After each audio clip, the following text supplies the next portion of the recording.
Mga idol, may bago na naman tayong balita. T-129 attack helicopter para sa Pilipinas. Tuloy na nga ba ulit?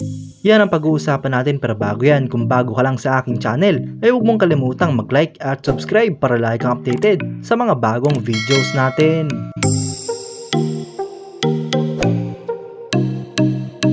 Nakatakdang mag-export ang Turkey ng T-129 attack helicopter sa Pilipinas matapos bigyang pahintulot ng Estados Unidos. Si Turkish Aviation and Space Industry General Manager Dr. Temel Kotil ay gumawa ng pahayag patungkol sa paksa.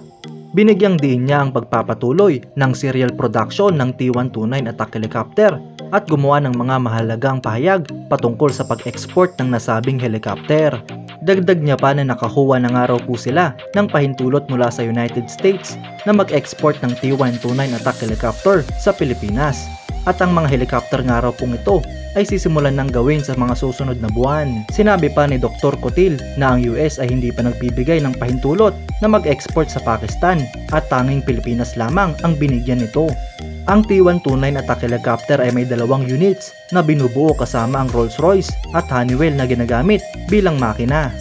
Ang mga ito nga po ay naipahayag sa loob ng ilang oras na ang mga makina na binubuo kasama sa pakikipagsosyo ng Rolls-Royce na nakabase sa UK at Honeywell na nakabase sa Estados Unidos ay may mga problema sa pag-supply para ma-export. Ang Pilipinas ay umorder ng 6 na units ng T-129 attack helicopter. Ngunit noong 2020 ay naiulat na ang Pilipinas ay sumuko na sa pagbili ng T-129 attack helicopter dahil nagkaproblema ito sa permit at hindi may export sa ating bansa. Ngunit dahil nagbigay na ng pahintulot ang Estados Unidos na i-export ito sa Pilipinas, ay tuloy na nga po ang proyektong ito. Kayo mga idol, anong masasabi nyo? Comment down below for your thoughts and opinions.